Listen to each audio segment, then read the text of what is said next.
नमस्ते। Solid facts with Hemant Khatri में आप सबका स्वागत। जैसा आप देख रहे हैं हेमंत सर हमारे साथ मौजूद है। बहुत स्वागत सर। सर अभी हमने देखा था हाल में किस तरीके से 8 जनवरी को जो है कोलकाता में एक बड़ा घटनाक्रम होता है। आईपैक के दफ्तर और जो उनके इस समय मुखिया हैं प्रतीक जैन, उनके आवास और तमाम वो 10 ठिकानों पर करीब ईडी की जो है वो रेड होती है। और उस रेड के बीच में एंट्री होती है ममता बनर्जी की। पूरे दल बल के साथ ममता बनर्जी वहां पर पहुंची थी और वो दृश्य हम सबने देखा था। फिर उसके बाद ममता बनर्जी जब वहां पहुंची, फिर वहां पे क्या क्या हुआ और किस तरीके से ममता बनर्जी ने तमाम जो वहां पे कुछ कहा गया, जैसा कहा गया कि कुछ इंपॉर्टेंट चीजें जो टीएमसी के लिहाज से इंपॉर्टेंट थी, जिसमें टीएमसी की चुनावी रणनीति थी, क्योंकि आईपैक चुनाव मैनेजमेंट करती है टीएमसी की। तो वो सारी चीजें थी, उन सबूतों को लेकर के ममता बनर्जी बाहर आई थी एक हरी फाइल के साथ। वो मीडिया से उन्होंने बातचीत में भी ये बातें क्लियर की थी। फिर उसके बाद हमने देखा कि भाई ईडी जो है वो एक मामला पश्चिम बंगाल के हाई कोर्ट में, कोलकाता हाई कोर्ट में दर्ज होता है। फिर उसमें डेट पड़ती है 14 तारीख। फिर उसके बाद ईडी जो है वो उसके पहले ही 14 का इंतजार करने के बजाय सुप्रीम कोर्ट चली जाती है। फिर 14 तारीख को जब मामला वहां टेकअप होता है कलकत्ता हाई कोर्ट में, तो वो वहां पर डिसमिस हो जाता है, डिस्पोज ऑफ कर दिया जाता है। सुप्रीम कोर्ट की आज ये सुनवाई हुई। आज के इस सुनवाई में क्या कुछ खास रहा ये तो हम आपसे समझेंगे ही, साथ में ममता बनर्जी की स्थिति को अब कैसे देखा जाए। क्या ममता बनर्जी के लिए स्थिति संतोषजनक है, उनके लिए स्थिति जो है वो बुरी खबर बहुत जल्दी आने वाली है, या फिर दूसरी तरफ हम बात करें तो ईडी के लिहाज से आज की सुनवाई में क्या मिला, क्या ईडी को राहत मिल गई, या फिर ईडी के ऊपर ममता बनर्जी की तलवार अभी भी लटकी हुई है। जरा वो हम समझ लें आपसे, फिर और बातचीत करें। राम प्रकाश जी नमस्कार। आपको सारे दर्शक साथियों को भी। देखिए, सुप्रीम कोर्ट में आमतौर पर बहुत छोटी हियरिंग्स होती हैं। आज बिल्कुल इनिशियल स्टेज पर आपको पता है कि जिस तरीके से ईडी कोर्ट में आई थी ममता सरकार के खिलाफ 105 मिनट तक हियरिंग हुई। ये कमाल की बात है, 105 मिनट तक हियरिंग होना सुप्रीम कोर्ट में इनिशियल स्टेज के ऊपर। जबरदस्त जिरह हुई। और जैसा आपने कहा, ममता बनर्जी फंसती हुई दिख रही है, बिल्कुल स्पष्ट तौर पर, यह कहने में मुझे कोई गुरेज नहीं। ममता बनर्जी को तमाम तारों जो है दर्ज की, उस पर कार्रवाई पे रोक लगा दी है। ईडी के खिलाफ जो 4 एफआईआर दर्ज हुई थी अलग अलग उसमें धाराओं में, अलग अलग थानों में, उन सब पर अगले आदेश तक कार्रवाई पर रोक लगा दी है। और ममता बनर्जी को नोटिस दे दिया है 2 हफ्ते का, सभी एफआईआर के अंदर, सभी पिटिशंस के अंदर, कि 2 हफ्ते के अंदर सारी चीजों का जवाब दो और उसके बाद इस मामले पर हियरिंग होगी।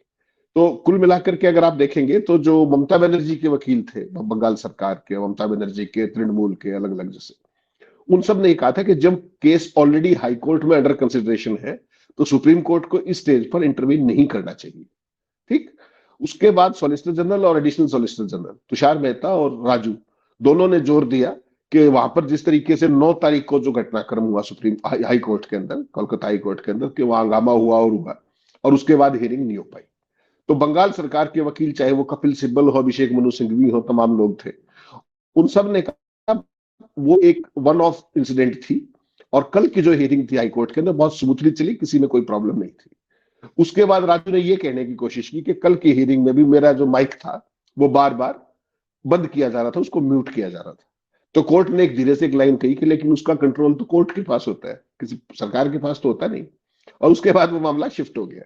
तो कुल मिलाकर के जो मामला हाईकोर्ट में चल रहा था लगातार, उस पर एक तरीके से सुप्रीम कोर्ट ने अपने विशेषाधिकारों का प्रयोग करते हुए, जो एक सर्वोच्च अदालत के नाते, उसने इंटरवीन करने की एक तरीके से, क्योंकि कपिल सिब्बल, अभिषेक मनु सिंघवी, सारे लोग तो विरोध ही कर रहे थे इस बात का कि भाई जब हाईकोर्ट में केस ऑलरेडी एक्टिव कंसिडरेशन में, सारी चीजें स्मूथली हुई है, कल जो ममता की जो पिटीशन है वो भी डिस्पोज ऑफ हुई है, तो उसके बाद तो आपको अगर इस तरह की वो लेंगे आप केसेस को हाईकोर्ट, तो हाईकोर्ट क्या करेगा?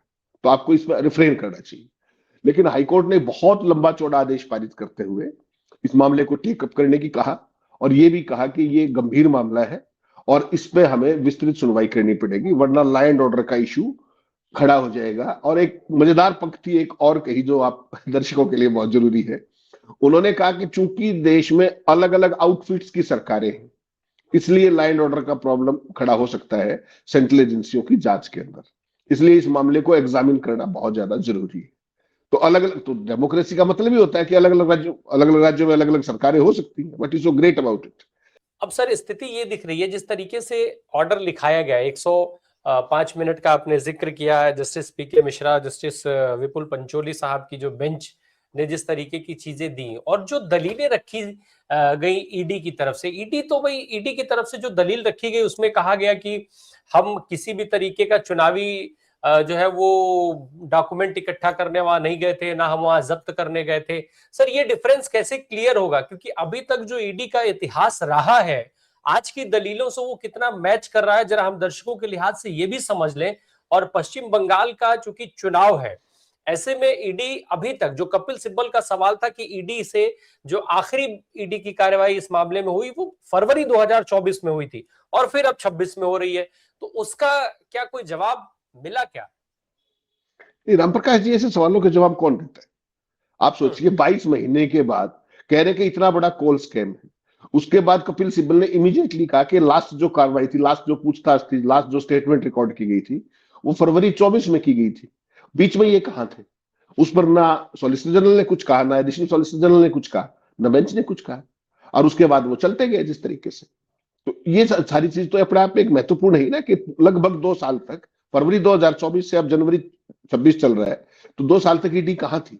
और टाइमिंग तो अपने आप में इंपॉर्टेंट है, लेकिन कोर्ट ने जिस तरीके से ऑर्डर किया है उससे मुझे लगता है कि ममता बनर्जी की और जिस तरह की इंक्लिनेशन दिखी पूरी हियरिंग के दौरान, जस्टिस मिश्रा ही बोले मोटे तौर पर, ऑर्डर भी उन्होंने लिखवाया, जस्टिस पंचौली हियरिंग में बैठे थे, लेकिन वो उन्होंने कुछ लंबा चौड़ा इंटरफेरेंस किया नहीं उस तरीके से। एक आध बार बीच में डिस्कस जरूर हुआ बेंच में, जो आपस में कान में करते हैं दोनों जजेस, वो जरूर हुआ एक दो बार। अब ममता बनर्जी के लिहाज से हम देखें इस पूरी सुनवाई को, तो क्या खास था? ममता बनर्जी, अभी आपने जिक्र किया कि ममता बनर्जी जो है वो फंसती हुई दिख रही है, तो सीबीआई जांच का आदेश तो हुआ नहीं, फिर ममता बनर्जी के लिए क्या है इसमें और इसका क्या असर पश्चिम बंगाल चुनाव पे पड़ सकता है?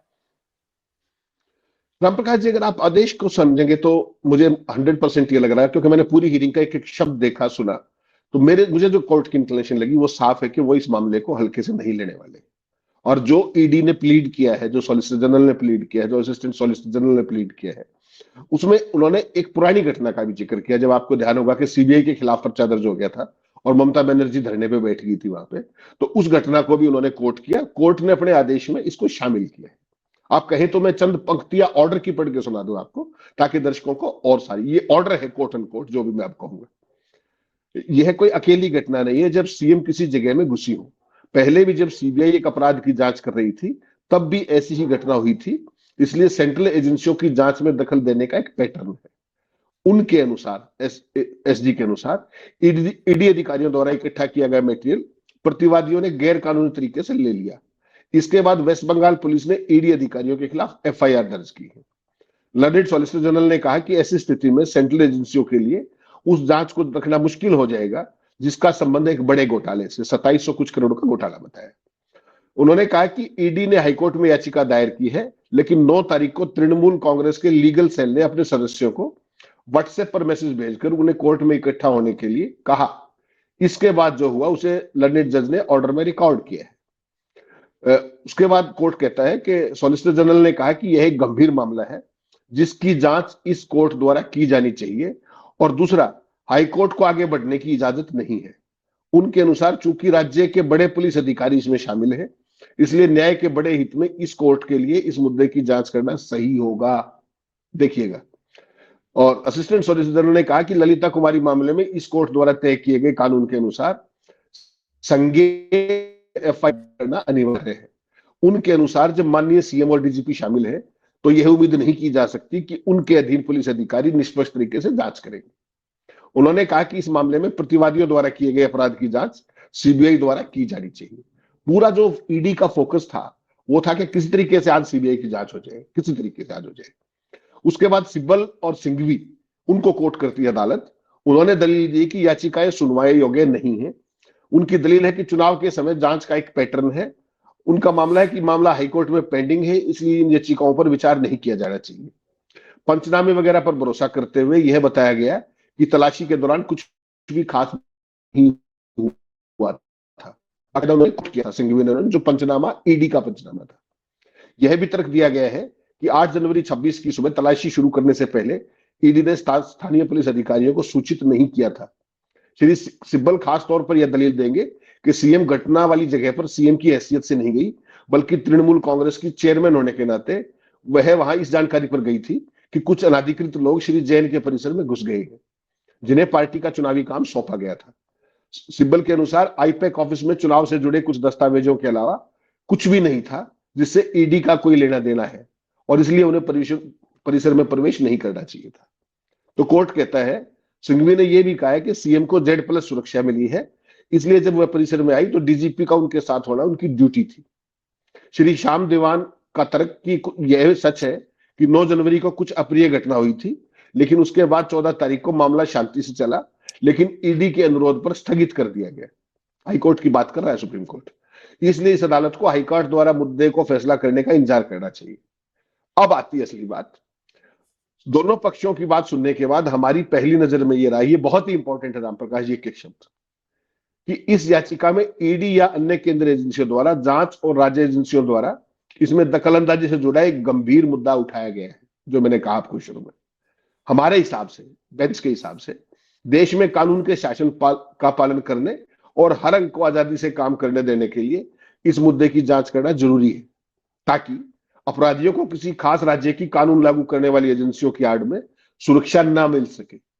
अपराधी कौन है? ममता बनर्जी। हमारे हिसाब से इसमें बड़े सवाल शामिल हैं और उठाए गए हैं, जिन्हें अगर बिना सुलझाए छोड़ दिया गया तो स्थिति और खराब हो जाएगी। और यह देखते हुए, यहां वो लाइन है जो मैंने आपको कही, और यह देखते हुए अलग अलग जगहों पर अलग अलग संगठन शासन कर रहे हैं, किसी न किसी राज्य में अराजकता की स्थिति पैदा हो जाएगी। यह सच है कि किसी भी केंद्रीय एजेंसी को किसी भी पार्टी के चुनाव काम में दखल देने का अधिकार नहीं है, लेकिन साथ ही अगर केंद्रीय एजेंसियां किसी गंभीर अपराध की जांच के लिए नेक नियति से काम कर रही हैं, तो सवाल उठता है कि क्या पार्टी की गतिविधि की आड़ लेकर एजेंसियों को अपनी शक्ति का इस्तेमाल करने से रोका जा सकता है। नोटिस जारी करें, ये ऑर्डर है। बेंच कहती है 2 हफ्ते में काउंटर एफिडेविट दाखिल करें।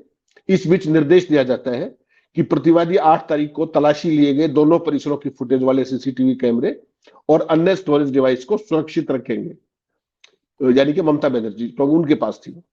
यह भी निर्देश दिया जाता है कि ईडी से संबंधित अन्य कार्रवाई और जांच, जो मैंने शुरू में कहा, अगली तारीख तक स्थगित रहेगी। सिंघवी ने इस पर आपत्ति की, इस ऑर्डर पर, और उन्होंने कहा कि आमतौर पर आप जांच पर रोक नहीं लगाते हैं, कोई ना कोई जबरदस्ती वाला कदम न उठाने का निर्देश देना दूसरा विकल्प है, कोएर्सिव एक्शन ना हो, गिरफ्तारी ना हो। इसके बाद जज साहब ने कहा कि सेक्शन 67 को देखते हुए अगर उनके पास ऑथराइजेशन लेटर था तो वे नेक इरादे से काम कर रहे थे। ईडी की बात कर रहे हैं। दोनों पक्षों ने इतनी सारी दलीलें दी हैं, इसलिए हमारा इन्हें रिकॉर्ड करना जरूरी था, नहीं तो सब ये कहेंगे कि पूरी सुनवाई नहीं हुई। सेक्शन 67 को देखते हुए ये सारी कार्रवाई नेक इरादे से थी। हमने शुरू में ही संकेत दे दिया था कि हम नोटिस जारी करने के पक्ष में हैं। ये ऑर्डर बेसिकली क्या था कि ममता बनर्जी, तृणमूल और सारा जो वो था अपोजिशन पक्ष था, उन सब कहा था कि जब हाई कोर्ट के अंदर हियरिंग चल रही है तो सुप्रीम कोर्ट अगर इंटरवीन करता है तो this will be a bad president. लेकिन इस पे जो असिस्टेंट सॉलिसिटर जनरल थे राजू, उन्होंने कहा कि ऐसे तमाम उदाहरण हैं जब जांच स्थानीय एजेंसियों की बजाय सीबीआई को दी गई है, और एक्स्ट्रा ऑर्डिनरी सर्कमस्टेंसेस के अंदर तो जांच को उस राज्य से बाहर भी शिफ्ट किया गया है। ये उन्होंने लंच के बाद, जब लंच ब्रेक हुआ 1 बजे 70 मिनट की हियरिंग के बाद, तो 2:15 बजे हियरिंग दोबारा शुरू हुई। उससे पहले जज साहब ने यह बता दिया था लंच से पहले कि आप हमें यह बताएं कि हमें सीबीआई की जांच क्यों करनी चाहिए और लोकल पुलिस जांच क्यों नहीं करेगी। तब राजू ने कहा कि ऐसे तमाम उदाहरण पहले से रहे, और चूंकि ममता बनर्जी इन्वॉल्व है, डीजीपी इन्वॉल्व है, पुलिस कमिश्नर इन्वॉल्व है, सारी फोर्स इन्वॉल्व है, तो उन्होंने ये भी कहा कि इस तरह की चीज में चीफ सेक्रेटरी को इंस्ट्रक्शन दी जाए। ये भी मांग थी सॉलिसिटर जनरल की। तो कुल में पूरा सीन था, जिसके बाद ये ऑर्डर सुप्रीम कोर्ट ने दिया है और 2 हफ्ते का नोटिस दिया है। नहीं तो सर, ईडी ने तो एक और याचिका फाइल की है जिसमें वो ये कह रहे हैं कि वहां पे जो डीजीपी हैं और डीजीपी सहित जो तमाम अधिकारी हैं उन अधिकारियों को हटा दिया जाए, निलंबित कर दिया जाए, क्या क्या कर दिया जाए। और आज यहाँ कोर्ट के अंदर भी वो इस पर बार बार फोकस कर रहे थे। तो जो डीजीपी हैं, क्या जहां पर भाजपा शासित राज्य है, जहां पर जिन जगहों पर भाजपा की सरकारें हैं, अगर वहां पर कुछ मामले होते हैं और ईडी वहां पर कार्रवाई नहीं करती है, तो क्या वहां की जो पुलिस है उससे कोई सवाल कर सकता है? क्या उन अधिकारियों को हटाया जाना चाहिए कि आखिर भाई घोटाले हो रहे हैं तो तुम क्या कर रहे हो, क्यों ईडी यहाँ काम नहीं कर रही है? जो पश्चिम बंगाल में हटा दिया जाए। पश्चिम बंगाल में अगर ईडी जाती है, ईडी ने किसी को इन्फॉर्म तो नहीं किया था, ऐसे में क्या डीजीपी को हटाए जाने की मांग जायज है? राम प्रकाश जी है, आफ्टर थॉट होती है, सारे का सारा खेल आफ्टर थॉट का है।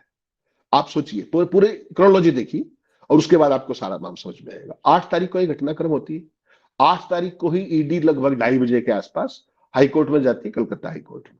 कलकत्ता हाईकोर्ट ने क्या कहा कि कल हम इस सुनवाई करेंगे 2:30 बजे। अगले दिन 2:30 बजे वो हियरिंग नहीं हो पाती है, हंगामा हो जाता है।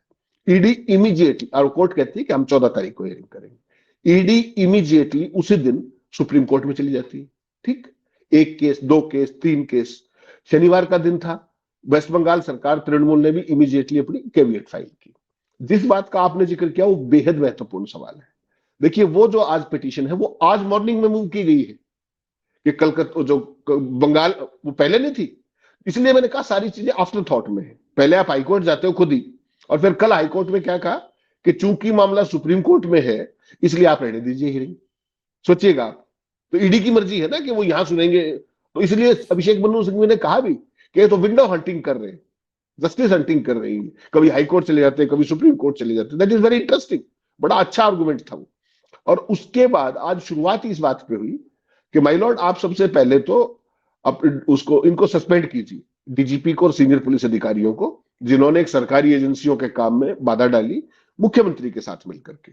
तो कोर्ट ने कहा हम सस्पेंड करेंगे, तो उन्होंने कहा नहीं, आप डीओपीटी को आदेश दीजिए कि उनके खिलाफ कार्रवाई करें। शुरुआत ही यहां से हुई थी। आज ये पिटीशन आज फाइल की गई है। जो कलकत्ता के, जो बंगाल के टॉप मोस्ट पुलिस अधिकारी हैं, उनके खिलाफ पिटीशन शुरू में नहीं थी, आज डाली गई है उनको सस्पेंड कराने के लिए। तो बेसिकली पार्टली तो ईडी को बहुत बड़ी राहत मिल गई एक तरीके से कि उनके खिलाफ जो 4 एफआईआर थी वो तो स्टे होगी फॉर द टाइम बिंग, 2 हफ्ते के लिए ही सही, लेकिन बड़ी राहत है उनके लिए। और ममता बनर्जी पर तलवार लटक गई। जिस तरह की इंक्लिनेशन दिख रही थी कि भाई नोटिस नहीं दिया जाना चाहिए, चूंकि हाईकोर्ट में केस अंडर कंसिडरेशन है, उसके बावजूद भी सुप्रीम कोर्ट ने केस टेकअप किया ना। और फिर ये कहा कि चूंकि मामला गंभीर है इसलिए हमें एग्जामिन करना पड़ेगा। तो निश्चित तौर पर यह ममता बनर्जी के लिए अच्छी खबर नहीं है, और उन पे कहीं ना कहीं कार्रवाई की तलवार लटक गई है। चाहे वो सीबीआई की इंक्वायरी हो पूरे घटना की, जैसे वो प्रतीक जैन के घर में घुसने का मामला है या ऑफिस में जाने का मामला है, तो इसमें ममता बनर्जी के खिलाफ मुझे लगता है अगली हियरिंग पे जो अभी जो आज दिखा, तो अगर ये रुख रहता है तो सीबीआई की इंक्वायरी भी ऑर्डर हो सकती है और ममता बनर्जी दिक्कत में भी आ सकती है। ईडी को जो आज राहत जो 2 थी जो नहीं मिली, एक तो ये था कि सीबीआई की जांच के आज ही ऑर्डर हो, तो वो नहीं हो पाया। हालांकि लग ये रहा था कि कहीं होना चाहिए, जिस तरीके का ऑर्डर आपने पढ़ा पूरा जो मैंने पढ़ के सुनाया आपको, तो इसमें कहीं नहीं लगता कि नहीं होगा ऑर्डर।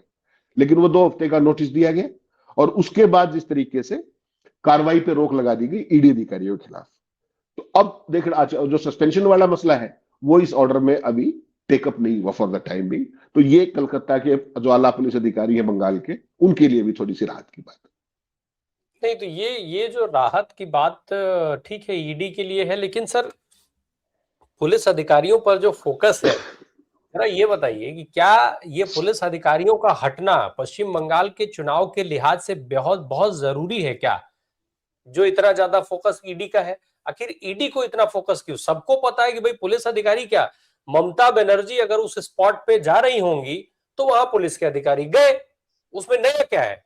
कौन सा ऐसा मुख्यमंत्री, क्या भाजपा शासित राज्यों के मुख्यमंत्री जहां पर जाते हैं किसी भी हंगामे वाली जगह पर, क्या वहां पर पुलिस के आला अधिकारी नहीं पहुंचते हैं? जो ममता बनर्जी ने कुछ अलग कर लिया, पुलिस अधिकारियों पर ये जो फोकस है, क्या सर वो कुछ शंका नहीं पैदा करता है या एक बेस नहीं बनाता है कि बहुत जरूरी है कि पश्चिम बंगाल का चुनाव अगर आपको लूटना है तो टीम भी अपनी होनी चाहिए? राम प्रकाश जी, अगर आप सही मायने में इसको नैतिकता के उस पर तकाजे में चुने, लोकतांत्रिक चीजों के आधार पर चुने, तो सारे का सारा मामला ही बिल्कुल सही कहा आपने, संदिग्ध है। 23 महीने के बाद आपको ये घोटाला याद आ गया, कोयला घोटाला। फरवरी 24 के बाद, फरवरी 24 में लास्ट स्टेटमेंट दर्ज की थी और इस पे ईडी ने काउंटर नहीं किया। जब सिब्बल ने ये बात कही सुप्रीम कोर्ट में कि फरवरी 24 में लास्ट स्टेटमेंट रिकॉर्ड की थी, उसके बाद ये अब गए। तो कार्रवाई की शुरुआत से लेकर के और सारी चीज, अच्छा फिर ईडी ने कहा कि हमने सूचित किया था संबंधित को रेड करते टाइम। तो कपिल सिब्बल ने बता दिया कोर्ट को कि 6:45 कार्रवाई हुई प्रदीप जैन के यहाँ शुरू, 7:15 सुबह। और ईडी की जो मेल आई है वो औपचारिकतावश 11:30 बजे पहुंची, यानी कि कार्रवाई पहले शुरू हुई है और मेल बाद में गई है। आमतौर पर लोकल पुलिस को आप पहले सूचित करते हैं या बाद में करते हैं? रूटीन क्या है? कहीं भी कोई दूसरी स्टेट के अंदर जाकर के कहीं भी जाएंगे आप, तो लोकल पुलिस को सूचित तो पहले किया जाता है, वेल एडवांस, ताकि सुरक्षा की व्यवस्था हो सके और सारी चीजें हो सके। तो उन्होंने बाकायदा कहा ये सिब्बल ने कि 6:45 की वो रेड शुरू हुई और 11:30 बजे का इनका मेल है। उन्होंने दिखा भी दिया वो ट्रेल, जो मेल की ट्रेल थी, और ये केवल एक साक्ष्य बनाने की बात है कि हमने सूचित किया था। तो बहुत सारी चीजें हैं राम प्रकाश जी, लेकिन ओवरऑल ये डेमोक्रेसी है। डेमोक्रेसी में कौन सी क्रेसी है वो आप देख लीजिए, दर्शक देख लेंगे। लेकिन जिस तरीके से प्रतीक जैन के यहाँ शुरुआत हुई सारे मामले की, वो वहां से लेकर के जितनी भी चीजें, हाई कोर्ट में जाना, हाई कोर्ट में हियरिंग एडजर्न होते ही उसको बहाना बना करके सुप्रीम कोर्ट में आ जाना। हाई कोर्ट में कल सारी स्मूथ हियरिंग हुई, उसके बावजूद ये कहा गया कोर्ट के अंदर कि मेरा बार बार माइक बंद किया जा रहा था। सोचिएगा, म्यूट हो रहा था। संसद में भी रोज माइक म्यूट होते, बोल आप रहे होते तो फोटो मेरा चल रहा होता है। कितनी बार होता है ये? तो ये सारी चीजें हैं, ये सब कुछ कह रहा है, लेकिन वो सारा जो, क्योंकि सुप्रीम कोर्ट की सुनवाई का मामला है, तो वो दर्शकों के विवेक पे है कि वो इसको किस रूप में देखते हैं। हमारा काम तथ्यों को प्रस्तुत करना है जैसे वो है। ममता बनर्जी के पास केवल 2 हफ्तों का समय बचा है।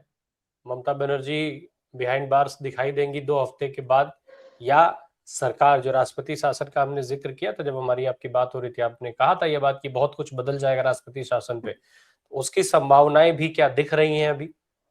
रामप्रकाश जी, मुझे लगता है कि आज सीबीआई की इंक्वायरी ना ऑर्डर ममता बनर्जी के लिए बहुत बड़ी राहत है, बहुत ही बड़ी राहत है। अगर आज सीबीआई इंक्वायरी ऑर्डर जाती तो उनके ऊपर तलवार आज ही लटक जाती। ये तो बात आपको माननी पड़ेगी। अब ये मान के चलिए कि कम से कम अगले 2 हफ्ते तक तो सीबीआई की इंक्वायरी ऑर्डर नहीं होने जा रही, ठीक। और सीबीआई की इंक्वायरी ऑर्डर होते ये नहीं कि आप किसी मुख्यमंत्री को अरेस्ट कर लाओगे, ये भी संभव नहीं है। उसमें भी जांच करनी पड़ेगी जो भी कुछ है। हालांकि वो जो डॉक्यूमेंट्स थे, जो इलेक्ट्रॉनिक डिवाइसेस थी, फुटेज है, उस सारे को वो सिक्योर करने के लिए कह दिया सुप्रीम कोर्ट ने। तो बेसिकली क्या है कि फिलहाल के लिए 14 दिनों तक तो लंबा चौड़ा अब कुछ होने वाला है नहीं, एक्सेप्ट के ईडी की खिलाफ कार्रवाई पर रोक है। तो अगली हियरिंग बड़ी इंपॉर्टेंट होगी, किस तरह की टीका टिप्पणी आती है, क्या होता है। सीबीआई की इंक्वायरी आज भी कोई ऐसी वो नहीं आई सुप्रीम कोर्ट के ऑर्डर के अंदर, या कोई ऑब्जर्वेशन ऐसी नहीं आई कि जंगल राज या जिस तरह की उम्मीद तमाम लोग कर रहे होंगे। तो फिलहाल के लिए तो ममता बनर्जी राहत में है टू दैट एक्सटेंट कि इंक्वायरी ऑर्डर नहीं हुई, उस तरह की टीका टिप्पणी नहीं हुई, और राष्ट्रपति शासन का तत्काल कोई माहौल बनने की गुंजाइश कम से कम आज की हियरिंग में नहीं बनी। सीबीआई इंक्वायरी ऑर्डर होती है, क्या होता है, उसके बाद का क्या घटनाक्रम है, वो देखना पड़ेगा। हाँ, भाजपा का जो पूरा इकोसिस्टम है, जिस तरीके की तैयारी उन लोगों ने की है, आपने देखा कल कलकत्ता हाई कोर्ट की हियरिंग की आईटी सेल ने क्या किया था, क्या सारी चीजें थी, कि भाई बहुत बड़ा झटका लगा ममता बनर्जी को, जबकि ममता बनर्जी जो चाहती थी उनको मिल गया वहां पे। कोर्ट, ईडी ने बता दिया कोर्ट के अंदर कि हमने वहां से कोई भी चीज बरामद नहीं की है। तो बहुत बड़ी राहत है तृणमूल के लिए। पता नहीं क्या क्या ले गए और फिर उसके बेसिस पे कुछ करे। तो वहां पे हाईकोर्ट के ऑर्डर में रिकॉर्ड किया गया कि ED has admitted that they have not recovered anything. तो अपने आप में इंपॉर्टेंट था। तो भारतीय जनता पार्टी की जो प्लानिंग थी पूरी की पूरी, वो मुझे लगता है उनको अभी 2 हफ्ते और इंतजार करना पड़ेगा, वो राष्ट्रपति शासन वाला माहौल बनाने के लिए। वो देखना पड़ेगा अगली हियरिंग में किस दिशा में मामला जाता है। तो अगली हियरिंग जिस हिसाब से सर आज बातचीत हुई, जो अभी तक दिख रहा है, जो कि लिखा गया बाकायदा ऑर्डर में है कि जो पहले का कोट किया गया, जो सेंटेंस जनरली भाजपा जो लाइन ले रही थी, आज कुछ उसी तरीके का दृश्य ऑर्डर में भी दिख रहा था। भाजपा भी ये कह रही थी कि इसके पहले भी ममता बनर्जी ने ये किया वो किया, फिर वही भाषा ईडी ने बोला, और आज वही भाषा जो है सुप्रीम कोर्ट के अंदर भी दिख रहा था। तो ये क्या, ये सब कुछ क्या एक संयोग है कि सारे लोग एक ही बात कह रहे हैं कि ममता बनर्जी ने तब ये किया, लेकिन किसी ने ये जिक्र तो नहीं किया, कोर्ट ने भी आज ये सवाल नहीं पूछा कि भाई ईडी तो आखिर चुनाव के टाइम ही ईडी ने ये रेड क्यों की, अभी तक ये रेड क्यों नहीं हो रही थी। तमाम राज्यों का जो उदाहरण है सुप्रीम कोर्ट के पास, उसको उन्होंने कहीं नहीं लिया हमारी बेंच ने, कि भाई हर राज्य में राज्यवार हम देखें तो जब भी इलेक्शन होते हैं स्टेट के, तभी ईडी उन राज्यों में एंटर क्यों करती है, पुराने से पुराने मामलों में भी तभी छापेमारी क्यों होती है, आप इतने समय तक क्यों सोते हैं, या इस तरीके का उन्होंने ईडी को कोई डायरेक्शन नहीं दिया कि आप जो है अब चुनाव तक अभी इन मामलों की जांच नहीं करेंगे, जैसे आपने इतने लंबे में नहीं जांच की, आप चुनाव के बाद जांच करिए। नहीं, ये तो राम प्रकाश जी कर नहीं सकते ना, क्यों करें, उनको क्या जरूरत पड़ी, वो क्यों करेंगे ऐसा। ईडी ही तो मेन वेपन है। ईडी अगर ना हो तो तमाम राज्यों के अंदर तो तमाम उदाहरण है, दिल्ली से लेकर के हरियाणा से लेकर के महाराष्ट्र से लेकर के झारखंड तक, कि ईडी तो मेन उनका एक तरीके का वो है। तो बेसिकली क्या है कि सुप्रीम कोर्ट के अंदर आज जब मैं हियरिंग देख रहा था, बहुत सारे ऐसे सवाल थे जो ईडी से किए जाने चाहिए थे, लेकिन नहीं किए गए। अब ये तो अदालत की मर्जी है कि जो बेंच को जो प्रिसाइड कर रहे हैं उनकी मर्जी है कि उनको अपनी हियरिंग कैसे कंडक्ट करनी है। लेकिन जितने भी सवाल आपने पूछे वो सवाल बहुत ही वाजिब है, और ईडी के कामकाज को लेकर केवल सुप्रीम कोर्ट नहीं, तमाम हाई कोर्ट्स भी उनके कामकाज पर बेहद गंभीर संदेह प्रकट कर चुके हैं। खासतौर पर पॉलिटिकल मामलों में, खासतौर पर विपक्ष के खिलाफ कार्रवाई में, खासतौर पर सबूत जुटाने के मामले में, तमाम तरह की ऐसी चीजें हैं जो ईडी के कामकाज को, ईडी के कन्विक्शन रेट को, ईडी के अपोजिशन पर जिस तरह की कार्रवाई वो करती है, उन पर रह करके तमाम सारी टीका टिप्पणियां तमाम अदालतों ने की हैं। आपके सवाल 100% वाजिब हैं, और वही आज दर्शकों के लिए सबसे बड़ी चीज है जो आपने कहा कि आम आदमी इस सारे घटनाक्रम को कैसे देखता है। जो कुछ सुप्रीम कोर्ट में हुआ मैंने बताने की कोशिश की कि किस किस तरीके से क्या क्या, 105 मिनट की जगह थी तो पूरा तो हम नहीं बता सकते, लेकिन आदेश का मैंने वर्बेटिम इसीलिए पढ़ा ताकि आम दर्शक साथी ये समझ सके कि देश का लोकतंत्र किस दिशा और दिशा में जा रहा है। बिल्कुल। अब अगली हियरिंग 2 हफ्ते का टाइम फिलहाल ममता बनर्जी के पास। अभी तो उनका कुछ नहीं हुआ, अभी फिलहाल सीधे तौर पर वो नहीं फंसी, लेकिन अभी वो इससे बाहर भी नहीं है। चुनाव के लिहाज से भारतीय जनता पार्टी की तैयारियां जिस तरीके से आगे बढ़ रही होंगी, निश्चित तौर पे इस क्रम में ममता बनर्जी ही क्या, बल्कि उनकी जो पूरी टीम है, जो पूरी करीबियों की टीम है उनकी, उन सब के ऊपर भी तलवार लटक गई है। डीजीपी से लेकर के और तमाम आला पुलिस अधिकारी भी, उनके ऊपर भी तलवार लटकी है। और अगर ऐसा होता है तो अमित शाह साहब की नई टीम वहां पर तैनात की जाएगी और वो टीम पश्चिम बंगाल का चुनाव कराएगी। फिर आप उम्मीद करिएगा लोकतंत्र की, चुनाव जीत की, और ममता बनर्जी सरकार, टीएमसी की सरकार लोकतंत्र की दुहाइयां दीजिएगा। सबके पास बहुत मौके मिलेंगे। बहुत शुक्रिया सर हमसे बात करने के लिए। Thank you so much.